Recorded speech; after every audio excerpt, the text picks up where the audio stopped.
Would you vote for Jon Stewart if he ran for president? If so, why? If not, why? I would. He's proven beyond a doubt that he understands our nation's problems and is willing to work to make everyone's lives better.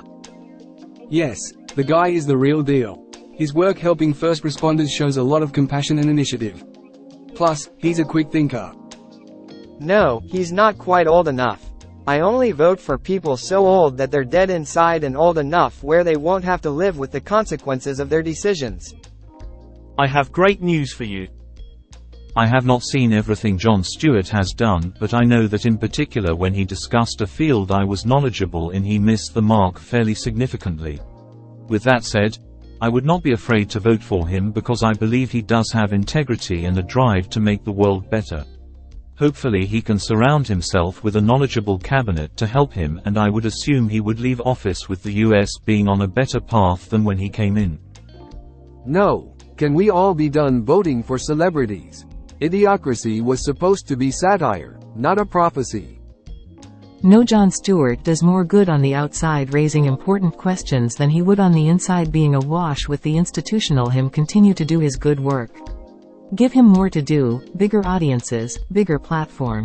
Let the politicians understand that they won't go unchecked with their young journalists a reason to believe that asking the right questions is the way. Don't need to always elect the good guys. But we definitely need to stop electing the bad guys.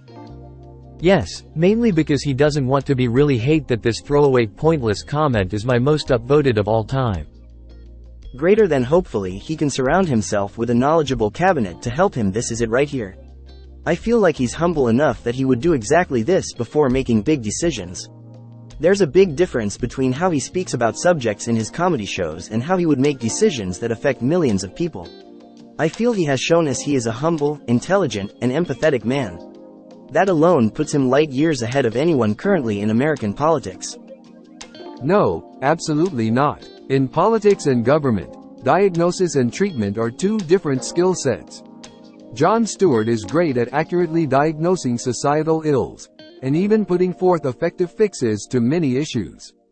This is different than forming and holding political coalitions in the House and Senate long enough to pass effective, as why Trump couldn't pass an infrastructure bill and Biden did. It is why Darth Cheney was so effective at willing the US to war with Iraq. Why Hillary would have made a great president, and why Biden gets bills passed. The sausage making is not pretty. The sausage makers are not generally well liked. But to be effective, you need someone who knows how to do the boring bits of legislative is exactly where he needs to be as effective as he can. Greater than Jon Stewart does more good on the outside raising important questions. I'm not sure we're appreciating how much power and influence the president has. The issues he raises as president will have a massively bigger audience, and he gets to push actual legislation. Not only that, he has a better chance to win, IMO, than others, making it a lot less likely for him to become president. The good that comes, not only from the work he could do, but also the bad that he could prevent from happening by winning, I think is unmatched.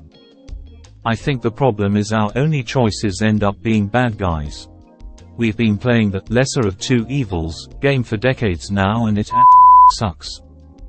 Stewart doesn't want to run, which is why he's even more perfect.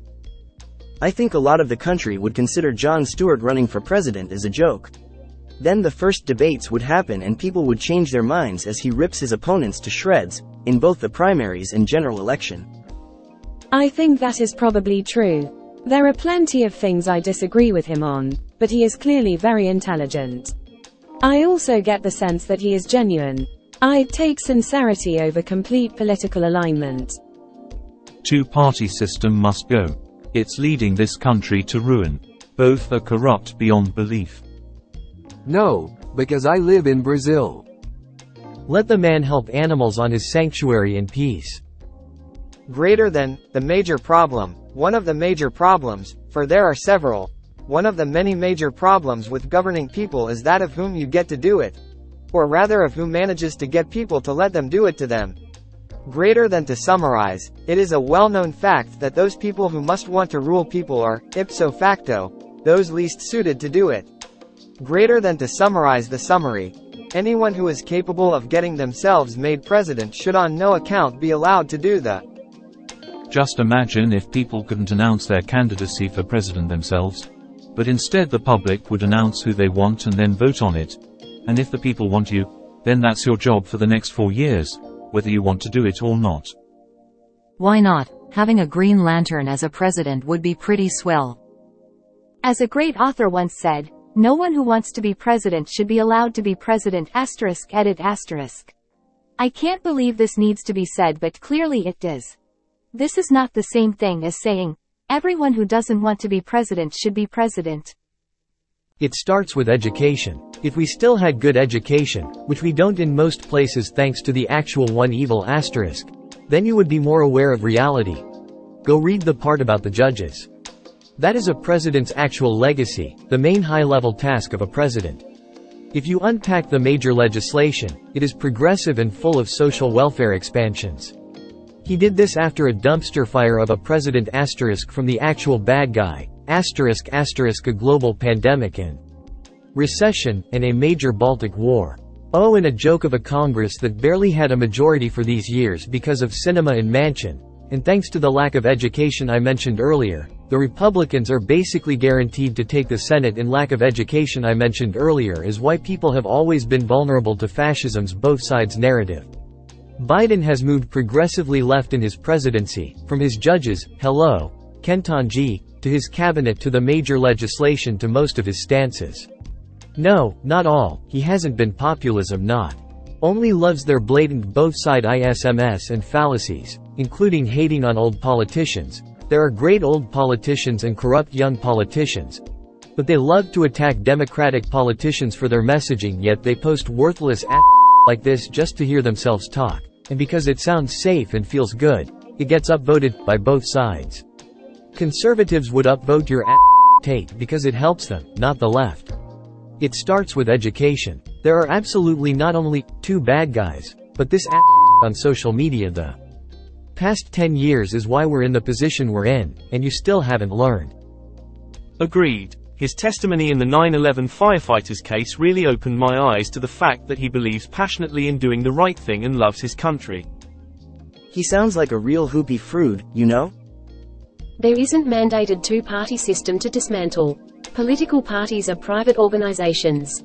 They came to be as a symptom of our first-past-the-post voting system. That's why we get two major candidates representing the two major parties.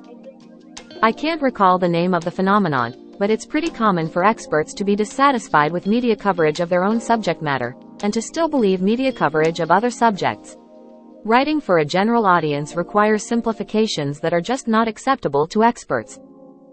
This is the premise of _Man of the Year _2006, starring Robin Williams. The skill to be a powerful critic and agent for change is not necessarily the skill to be the power truth is spoken to. As an observer, commenter, and participant in the public discourse, he can stand firmly on his principles and advocate for balancing power. Becoming that power would create opportunities to claim his integrity was being compromised, diluting his productive efforts with the need to defend his positions and decisions against frivolous attacks. He can do more good where he is, I think. Reddit. Stop making celebrities president. Also Reddit. Relieved face. This entire thread is the most Reddit thread ever. It's embarrassing. I love Jon Stewart, but he'd make a terrible president. Him and Gary Sinise as VP if we have to vote for celebrities versus incompetent geriatric gentlemen. It's a bit terrifying to realize that when you see the media misrepresenting something you understand well, they are likely doing the same for everything else you take at face value. I am a Michael Crichton expert, and this summary misses the mark fairly significantly. With all due respect, I believe Bernie Sanders and Joe Biden are more grounded in reality than Lauren Boebert and Herschel Walker.